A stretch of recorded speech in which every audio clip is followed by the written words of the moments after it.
superhighway, all these wondrous aspects of the open world economy make it easier than ever before to penetrate and disrupt it. Então, o livre comércio, onde eu acho isso, free trade, revolução tecnológica, technological revolution, supervia de informações, information superhighway, facilitaram. Existe alguma coisa parecida aí com facilitar? Sim, make it easier. Então você tem algo que sustenta o seu pensamento.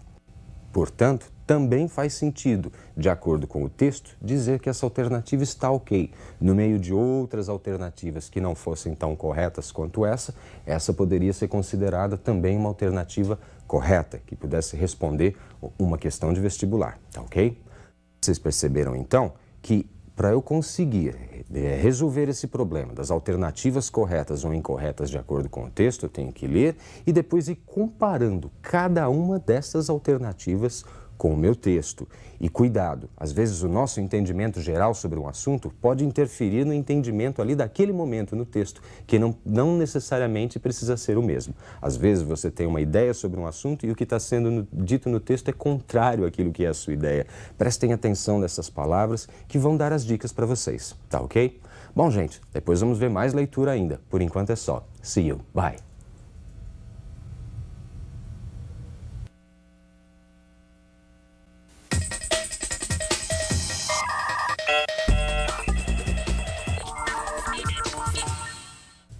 Hello everyone! Vamos hoje estudar alguns pronomes em inglês. Não aqueles pronomes pessoais que servem como sujeito ou então que servem como objeto, mas nós vamos estudar aqueles pronomes interrogativos. What, where, when, why, which. Todos esses pronomes que servem para fazer perguntas ou então servem para que eu faça as conexões ali entre as orações. Entre uma oração e outra eu posso usar um desses pronomes para estar conectando. É uma lista de vocabulário, portanto, que vale a pena ser memorizada, para que você consiga ler com maior facilidade os textos do vestibular. Eu separei alguns exemplos e vamos ao primeiro. What? What makes you think like that? O que faz você pensar dessa forma? What makes you think like that? Você nota que o verbo make está imediatamente conectado com what, ou seja, eu não preciso usar nenhum auxiliar aí. Vai direto do what para o make, porque o what está ocupando a função de sujeito nessa minha pergunta. What did you see yesterday? What did you see? Aí eu tenho o sujeito you, o auxiliar did na frente dele, e o see sendo usado no infinitivo, mas a minha frase é passado. Eu tenho did, mostrando então que o que você viu ontem? What did you see yesterday? E I don't know what to do. I don't know what to do. Eu não sei o que fazer.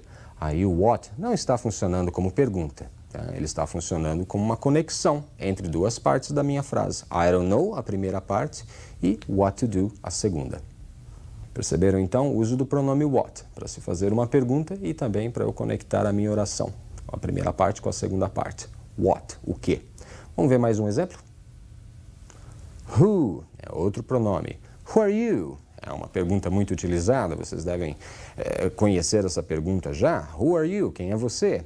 I don't know who she is. Eu não sei quem ela é. I don't know who she is.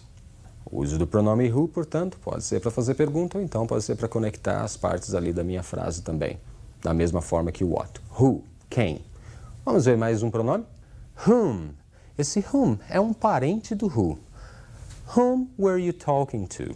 Ou seja, com quem você está falando? Whom were you talking to? Com quem você está falando? Você é o sujeito, você está falando com alguém. Whom é esse alguém. Ele funciona como objeto, perfeito? Então, o who é o sujeito, agora o whom, ele funciona como objeto da frase. I don't remember whom she was talking to. Eu não me lembro com quem ela estava falando. I don't remember whom she was talking to. Então, o whom aí conectando uma frase à outra e funcionando também como objeto, objeto do verbo talking to. The man whom I was talking to is my boss. Eu posso refazer essa frase usando that. The man that I was talking to is my boss. O homem com quem eu estava falando é meu chefe. Ou ainda, eu posso refazer essa frase sem nenhum dos dois e dizer The man I was talking to is my boss. É possível, então, omitir-se o pronome relativo.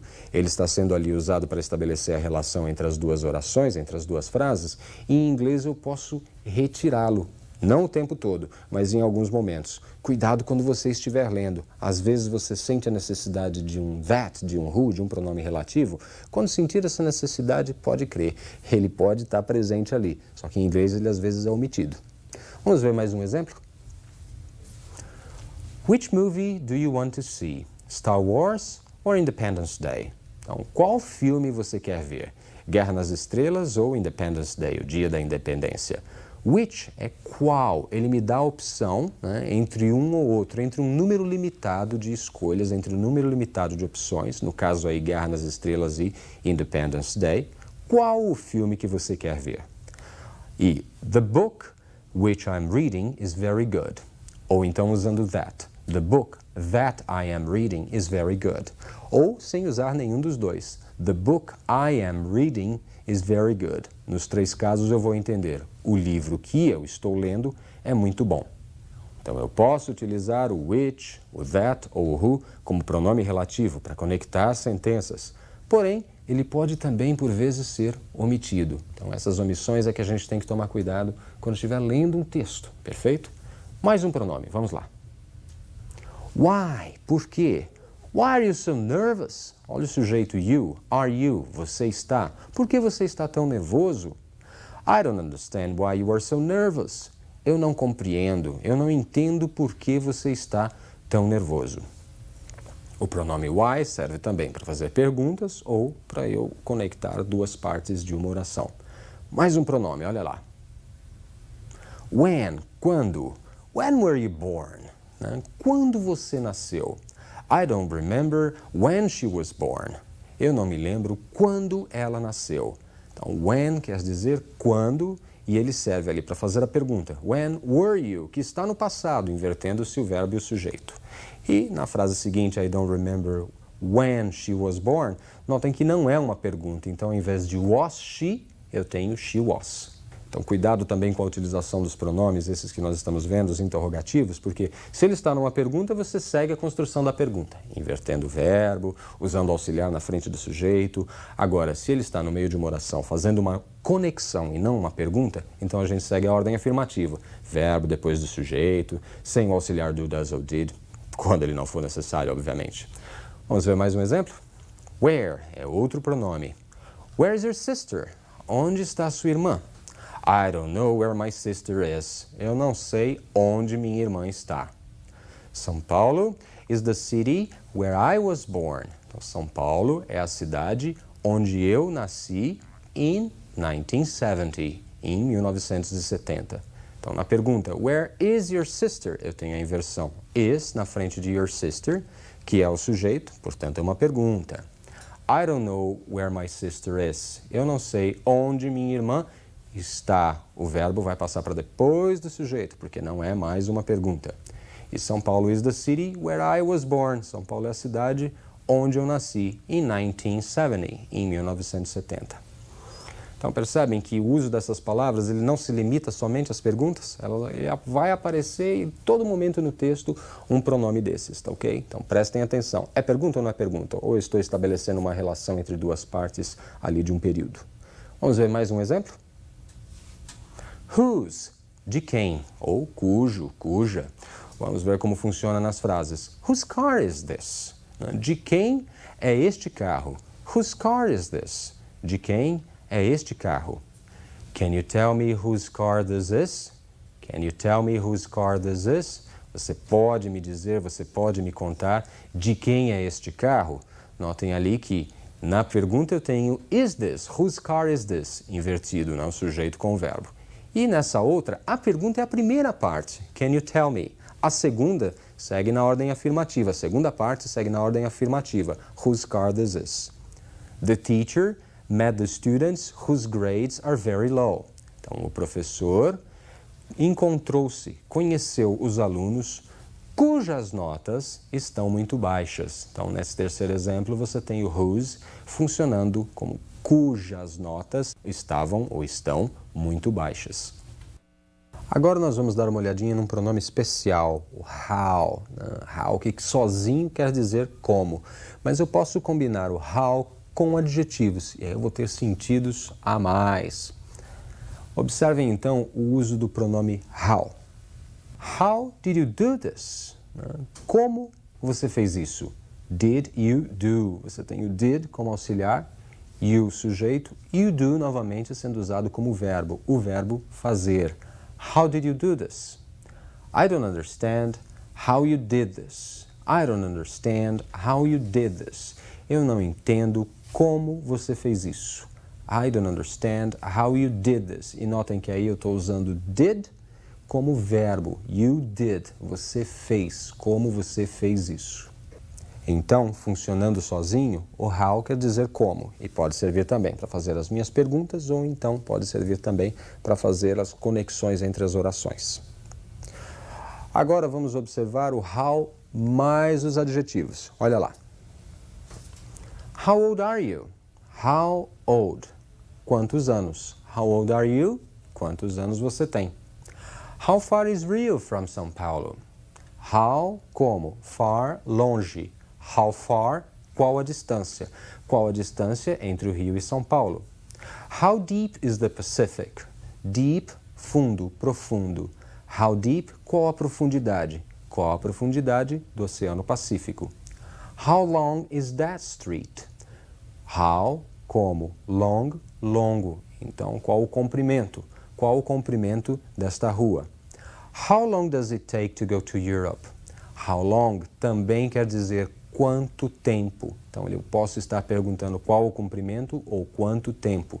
Quanto tempo leva para ir até a Europa? How long does it take to go to Europe? Então, prestem bastante atenção no how long, porque ele tem um duplo sentido. Qual o comprimento e quanto tempo. Perfeito? O how ainda se combina com alguns adjetivos a mais. Observem. How wide is this room? How, como? Wide, largo. How wide is this room? Qual a largura desta sala? How much did you pay for the car? How, como? Much, muito. How much? Quanto? Quanto você pagou pelo carro? How many people are coming? How many? Many, muitos. How many? Quantos? Ou quantas? Quantas pessoas estão vindo? How often do you travel? How, como? Often, frequentemente. Com que frequência você viaja? Percebeu que o how pode ser combinado com várias outras palavras e ele assume sentidos diferentes, mas sempre com a ideia de algum quantitativo, não é isso? Vamos agora acompanhar uma historinha onde aparecem alguns desses pronomes? Olhe lá. The man that you just examined walked out the office, had a heart attack and dropped dead in the hall. What should I do? Turn him around so it looks like he was coming into the office. Percebeu a historinha? Vamos traduzir? The man that you just examined walked out the office, had a heart attack and dropped dead in the hall. What should I do? O homem que você acabou de examinar saiu do consultório, teve um ataque do coração e caiu morto no corredor. O que eu devo fazer? Turn him around, vire-o, so it looks like he was coming into the office. Vire-o de modo que pareça que ele estava entrando no consultório.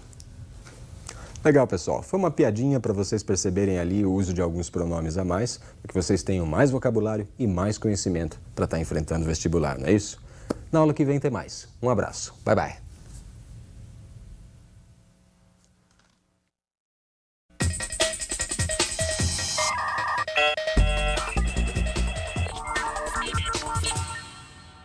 E aí, pessoal, tudo bem? Hoje nós vamos estudar preposições em inglês, né? Preposições são aquelas palavrinhas que muitas vezes são palavrinhas pequenas, mas que estão presentes em todos os textos em inglês. As preposições, elas têm sentido geral. Então você pega uma preposição que tem um sentido geral, por exemplo, on. On quer dizer sobre, isso no geral. Mas on tem uma porção de outros sentidos específicos, dependendo do verbo, dependendo da frase que ela esteja sendo utilizada.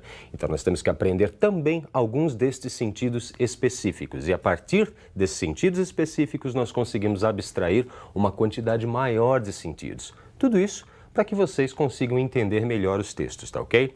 É importante nós olharmos sempre o texto. Essa preposição no texto quer dizer o quê? Porque separada ela está lá no dicionário, bonitinho, quer dizer um monte de coisa. Você abre um dicionário com uma preposição simples, como por exemplo on. Você vai ver uma porção de sentidos para on. Porém, é no texto que nós conseguimos descobrir qual é este sentido específico. Então eu preparei para vocês alguns exemplos com algumas preposições. A primeira preposição que nós vamos estudar é a preposição in. Dá uma olhadinha. The children are playing in the room. The children are playing in the room. As crianças estão brincando no quarto ou na sala. In the room quer dizer dentro.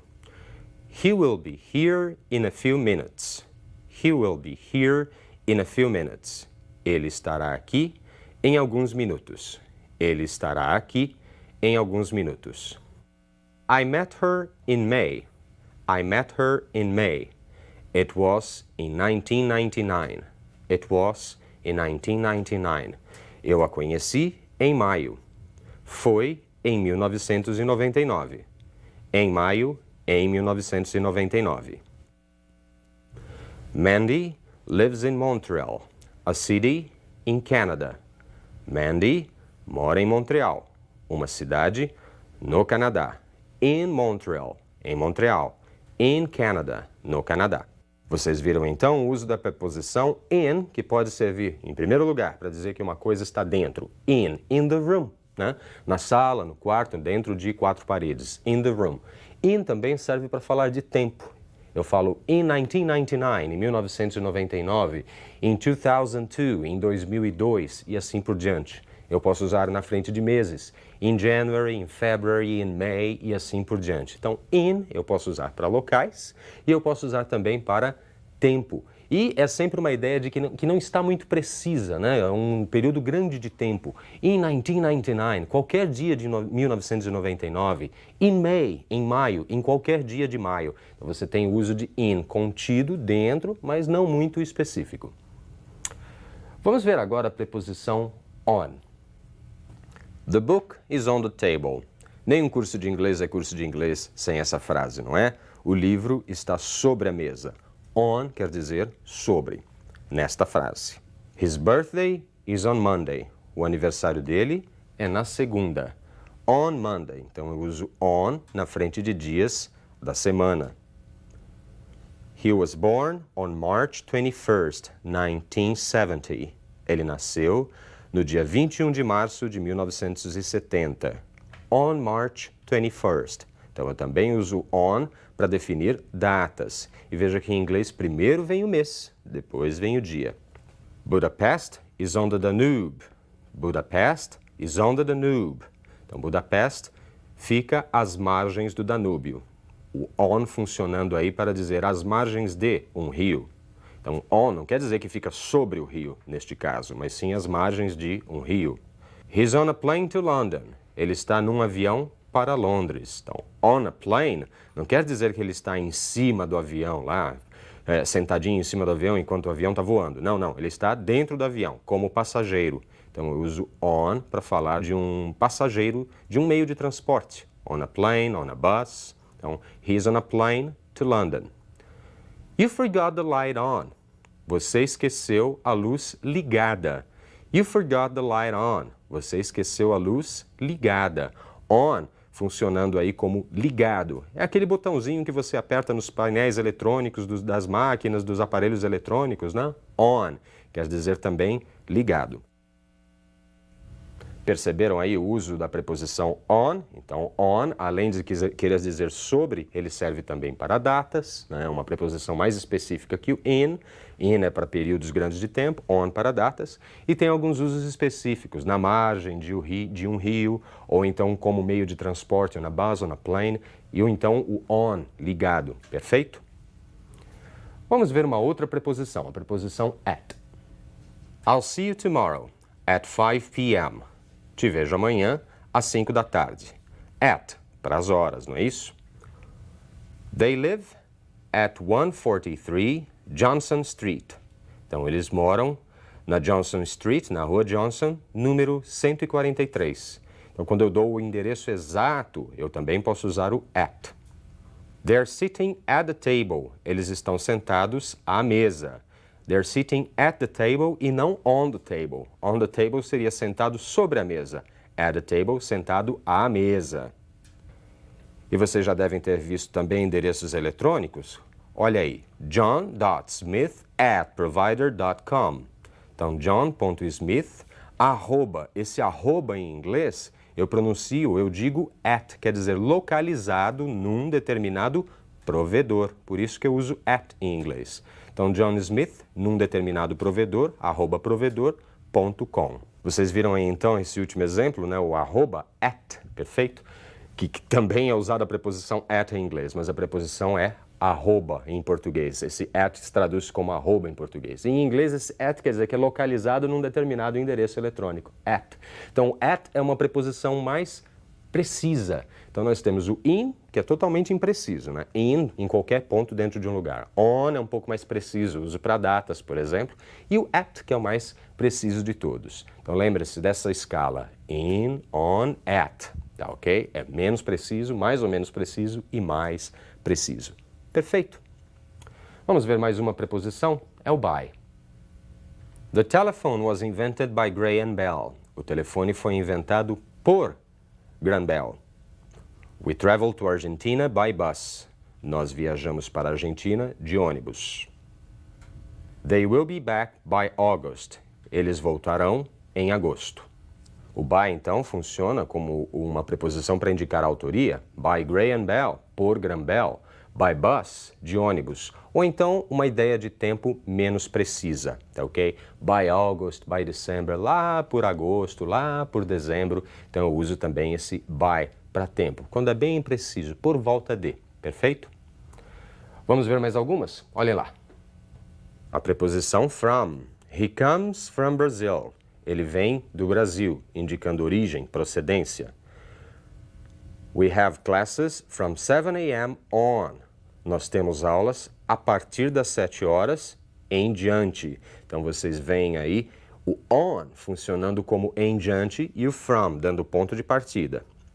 Read the book from page 11 to page 33. Leia o livro da página 11 até a página 33. O from, então, dá a ideia de procedência, de origem. From Brazil, do Brasil. From 7 a.m., a partir das 7 horas. Perfeito? Vamos ver mais uma preposição. For. I haven't seen my friends for a long time. Não vejo meus amigos há muito tempo. Então, esse for dando a ideia de uma duração de tempo. For a long time. Há muito tempo. Could you do it for me, please? Você poderia fazer isso por mim, por favor? Por mim, para mim? We went to the supermarket for some milk. Nós fomos ao supermercado para algum leite, ou seja, por algum leite, para comprar uma determinada quantidade de leite, com um determinado propósito. Aí eu uso for. Então, o for tem essa ideia de um determinado tempo, for a long time, né, por um determinado tempo, for a few days, por alguns dias.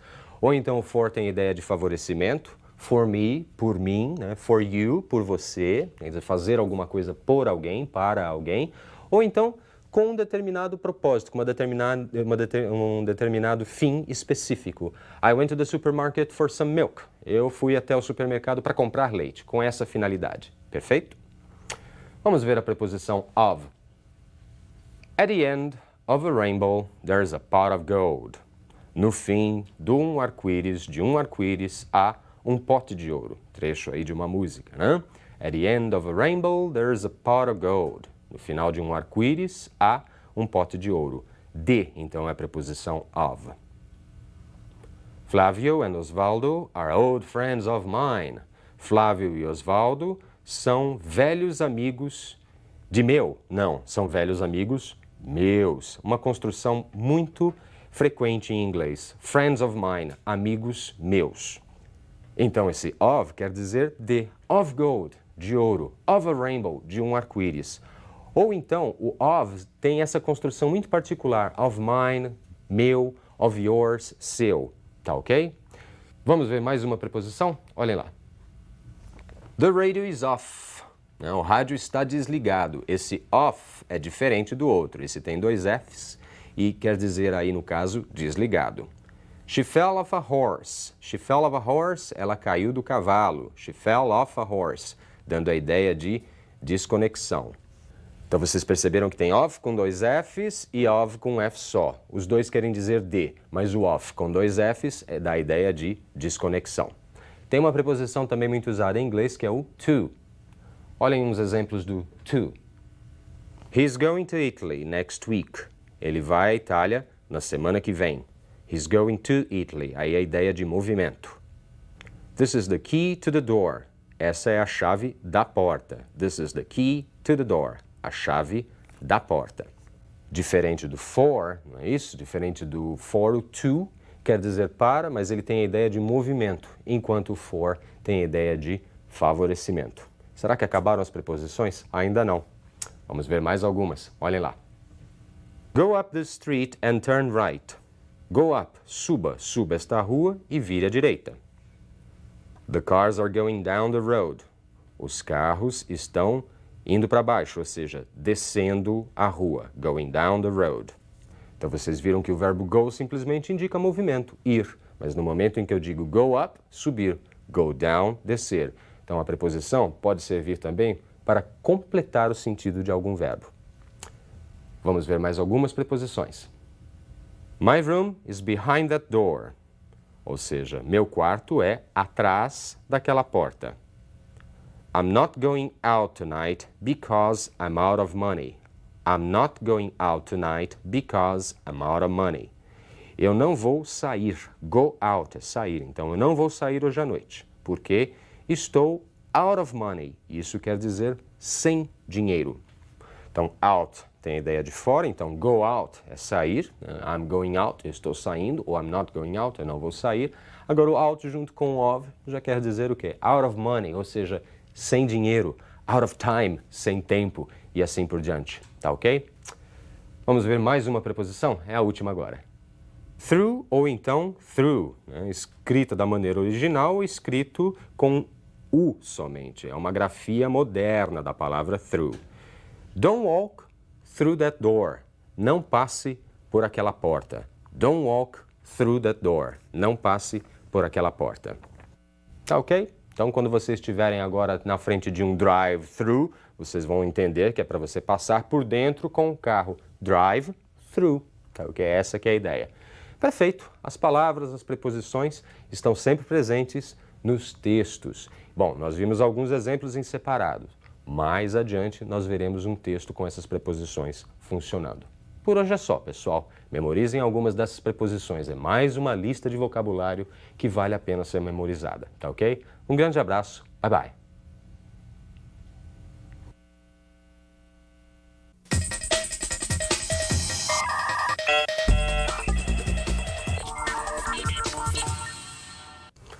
E aí, pessoal, tudo bem? Como estão os estudos a respeito da língua inglesa?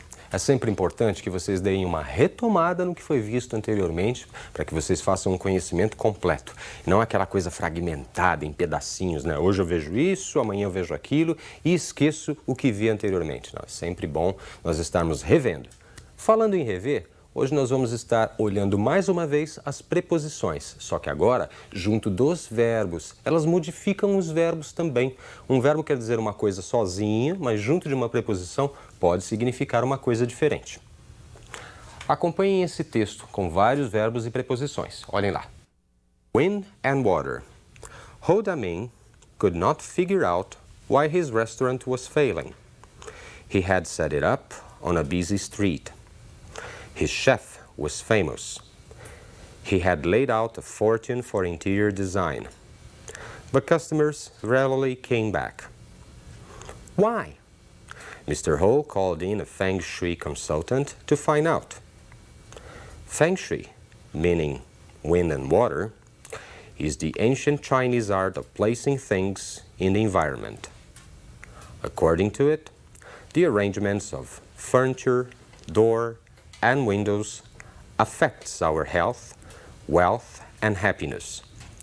The consultant said the restaurant entrance was letting prosperity out. The owner tore it down and put up a new one. His action paid off. Business picked up and Mr. Ho became rich.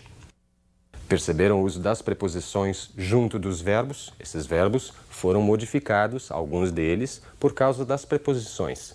Vamos ler mais uma vez e vamos nos concentrar nos verbos com as preposições. Olhem lá.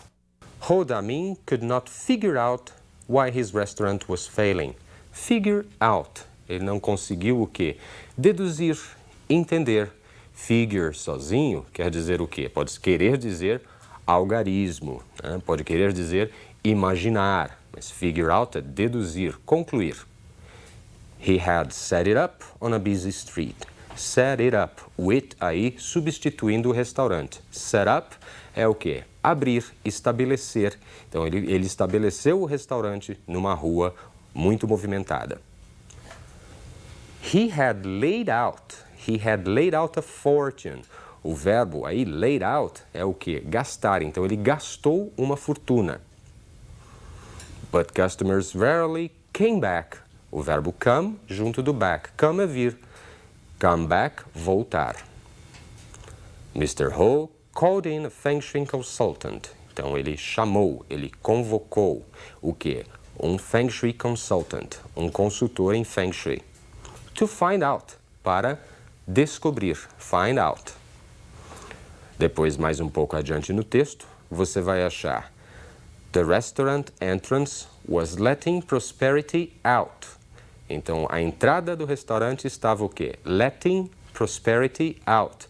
Deixando a prosperidade sair, deixando a prosperidade escapar. Let, junto da preposição out.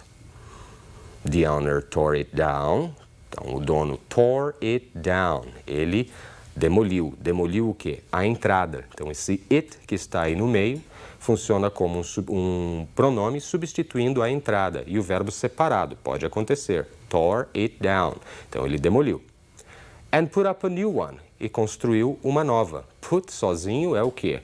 Por, colocar. Put up, nesse caso, construiu. His action paid off. O verbo pay é pagar. Agora, pay off, valer a pena. Então, sua ação valeu a pena. Business pick it up. Então, business pick é pegar. Pick it up. Os negócios deram certo. Perceberam que os verbos, eles, junto de uma preposição, podem funcionar de uma forma diferente. É importante que, aos poucos, você vá conseguindo se familiarizar com estes verbos, mais as preposições, que podem significar de uma forma diferente daquelas que eles significam quando estão sem preposição. Perfeito? Agora, vamos falar hoje também de contáveis e incontáveis, de many, much, little, few, ok? São também palavras que aparecem nos textos e que nós temos que prestar atenção, para que a gente saiba do que está sendo falado. Perfeito? Eu separei alguns exemplos, vamos analisar. Olhem lá. Bill knows many people at work. Então, Bill conhece muitas pessoas no trabalho. Many people. O many sempre aparece junto de um plural. Many people. People está no plural, muitas pessoas. I haven't got much time to study. Eu não tenho muito tempo para estudar. Muito tempo. O much aparece normalmente junto de um singular. Much time, muito tempo. Uma maneira muito fácil de você memorizar essa história de many e much é que o many está sempre junto dos contáveis e junto de plurais. Many people, muitas pessoas. Já o much está junto de singulares e incontáveis. Much time, muito tempo. Perfeito? Vamos ver mais alguns desses quantitativos. Muitos, muitas. Tem mais algumas maneiras de falar isso também, de falar sobre o mesmo assunto. Olhem lá. A lot of. I have a lot of bad habits and I drink too much coffee. Então, eu tenho muitos maus hábitos e eu bebo café demais. A lot of, sendo usado para quantificar bad habits, que é plural, que é contável, habits. Porém, eu estou usando um a lot of, que quer dizer muito, como many. Então, a lot of serve para contáveis ou incontáveis, tanto faz, para plural ou para singular. E já na oração seguinte, I drink too much coffee. Eu bebo café demais. Much coffee, café, é incontável, pelo menos nesse contexto, e eu estou usando to, que quer dizer também. Nesse caso, eu estou usando to para intensificar. Too much quer dizer demais. E como fica o contrário disso? Até agora eu estou aprendendo a dizer muito, muitos, muita, muitas, né, que são many, much e o a lot of. Como fica o contrário? O contrário é few, little. Vamos dar uma olhadinha nos exemplos. Have you got a few dollars? Few, not many. Você tem alguns dólares? Poucos, não muitos. A few, quando eu uso few junto de a, né, do artigo indefinido a, ele tem essa noção de alguns. A few dollars, alguns dólares. Quando eu uso sozinho, few, poucos, ele dá essa ideia de insuficiência, quer dizer, não é o suficiente. Você tem alguns dólares? Poucos, não muitos. Have you got a little money? Little, not much. Você tem um pouco de dinheiro? Pouco, não muito. A little, a mesma coisa que o a few. A little, pouco. Quando eu uso junto do a, tem essa ideia de alguns, uma certa quantidade que pode ser suficiente. Sem o a, little sozinho, quer dizer pouco, insuficiente. Isso sem contar que o a few ou few serve para contáveis, junto de plurais, e o little ou a little serve para incontáveis e junto de singulares. Perfeito? Gravem isso. How many e how much é o nosso próximo assunto. Vejam lá. How many questions have you got? Quantas questões você tem? How many? Junto do many, uma palavra no plural. Many questions. How many? Quantas questões? How many questions?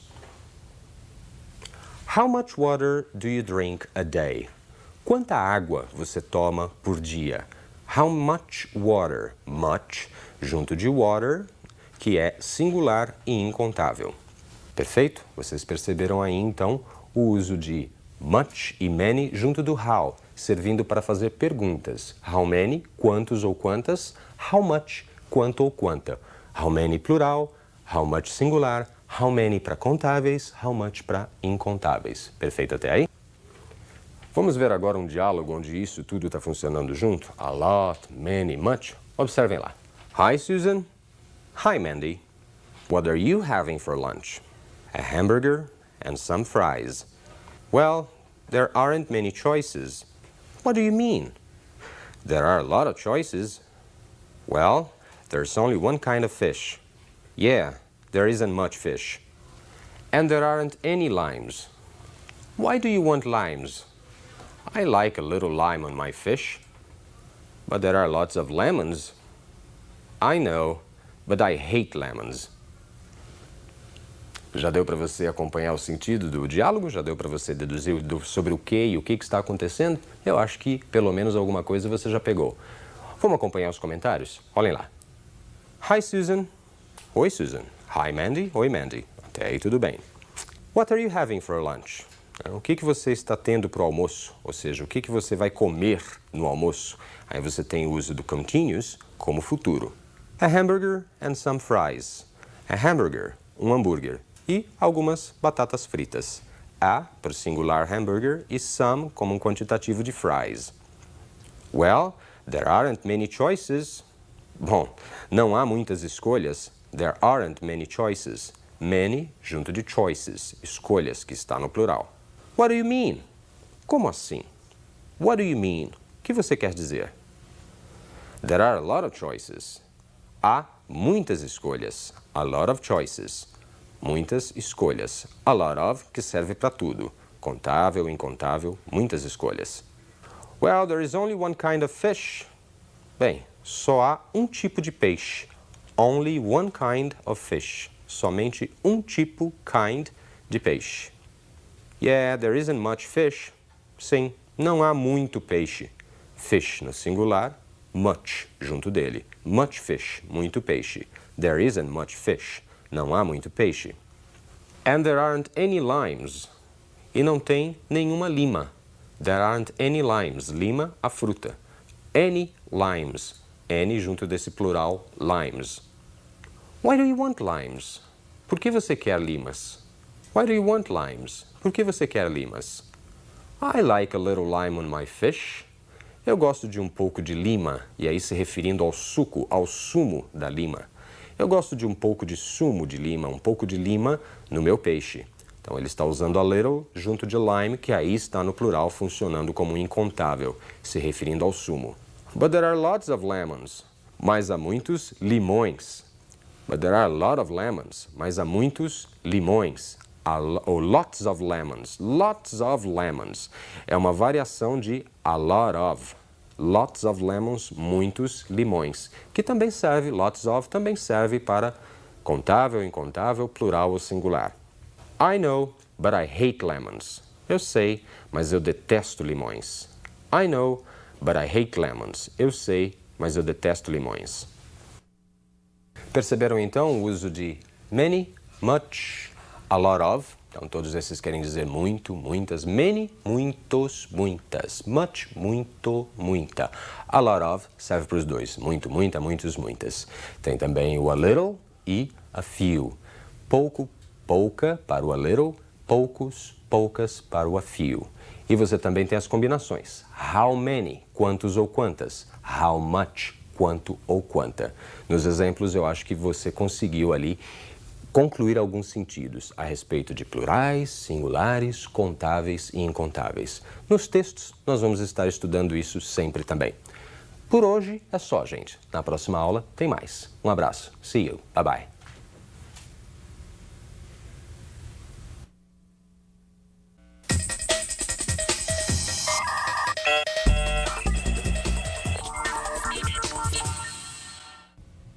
E aí, pessoal, tudo bem? Vamos hoje estudar mais um pouco de inglês. Vocês estão prontos? E eu espero que sim. O assunto de hoje é o Present Perfect. Isso, aquele que lembra vocês aquela terceira coluna de verbos, não é isso? No caso dos verbos irregulares, é claro. Você tem a primeira coluna que eu uso para fazer o presente ou present continuous. Eu tenho a segunda coluna que eu uso para fazer o simple past. E eu tenho a terceira coluna que eu uso para fazer o present perfect e algumas outras coisinhas também. Mas hoje nós não vamos estar estudando estas coisinhas, nós vamos estar vendo o present perfect. Eu gostaria que vocês acompanhassem atentamente alguns exemplos. Olhem lá. My grandfather has recovered from his illness. Meu avô recuperou-se de sua doença. Mary and her sister have started a new job. Mary e sua irmã começaram um novo emprego, um novo trabalho. Has recovered e has started são o tempo present perfect. Então, quando eu digo meu avô recuperou-se, eu não estou dizendo quando isso aconteceu. É um tipo de passado que eu estou expressando, mas eu não especifico quando aconteceu. Quando eu digo they have started a new job, elas começaram um novo emprego, um novo trabalho, eu estou fazendo um anúncio, eu estou dizendo para você algumas notícias, estou te contando algumas notícias. Então, estes são dois usos específicos, ou dois usos típicos do present perfect. Nós usamos o present perfect quando não nos referimos claramente em que tempo alguma coisa aconteceu no passado ou quando nós estamos dando uma notícia. Você percebeu que eu preciso usar os auxiliares have ou has mais o particípio passado do verbo. Vamos dar uma olhadinha nisso? I have already been to London. Eu já estive em Londres. Already também é um advérbio típico do present perfect. Already, já. E notem que ao utilizar have been junto com already, o sentido é de passado também. I have already been. Eu já estive, só não estou comunicando quando. She hasn't been to London yet. She hasn't been to London yet. Ela ainda não esteve em Londres. Yet é o ainda, que está lá no fim da frase. Eu utilizo no fim da frase. Hasn't been. Você observa o auxiliar negando e novamente o been, que é o particípio passado do verbo to be. They have studied hard since yesterday. They have studied hard since yesterday. They have studied. Aí nós estamos utilizando o passado ou o particípio passado regular do verbo study. Então o verbo study é regular no particípio passado e ed nele, não é? Termina em y junto de consoante. E o uso do since, desde, since yesterday, desde ontem. Esse since também é um advérbio tipicamente usado no present perfect. She has lived in the same house for years. She has lived in the same house for years. Has lived, particípio passado, present perfect, do verbo live, que é regular, recebendo um desinho ali no final. Então, ela mora na mesma casa há anos, for years. Vocês notaram que esse for years, há anos, me obriga a compreender essa frase como se fosse um presente? Ela mora na mesma casa há anos? Vamos ver mais um exemplo. I have never tried frogs. I have never tried frogs. Eu nunca experimentei rãs. Never, nunca, usado no meio da composição do present perfect. Have e tried. Tried, um verbo regular, termina com y, substituo por ied, e o sentido é nunca tentei, nunca experimentei rãs. Observamos então que esse tempo present perfect, ele é muito peculiar, não é? Ora ele pode ser entendido como presente, ora ele pode ser entendido como passado. Então quando eu digo I have worked for many hours, então eu posso entender como eu tenho trabalhado há muitas horas, ou então eu trabalho há muitas horas, ou então eu estou trabalhando há muitas horas. Ao passo que se eu digo I have worked since 8 o'clock, eu tenho trabalhado desde as 8. Ou eu trabalhei desde as 8. Você precisa compreender o que está acontecendo no contexto, porque em inglês ele tem as suas particularidades, o present perfect. Mas ao entendermos, ao fazermos a nossa transferência para um entendimento, ele pode transitar entre um passado meio impreciso e até mesmo algo que está acontecendo desde lá do passado até o presente. Vamos acompanhar mais alguns exemplos? Have you ever visited India? Have you ever visited India? Você já visitou a Índia? Você já visitou a Índia? Ever é o advérbio utilizado nessa pergunta. Notem a inversão, né, do auxiliar have na frente do sujeito you. Como eu faço com o verbo to be, como eu faço com o do e does. Eu inverto, coloco o auxiliar na frente do sujeito e utilizo a palavra ever, que aí tem sentido de já, alguma vez na vida, você já visitou a Índia. Has he ever fought in a war? Has he ever fought in a war? Ele já lutou numa guerra? Ele já lutou numa guerra? Notem o uso do auxiliar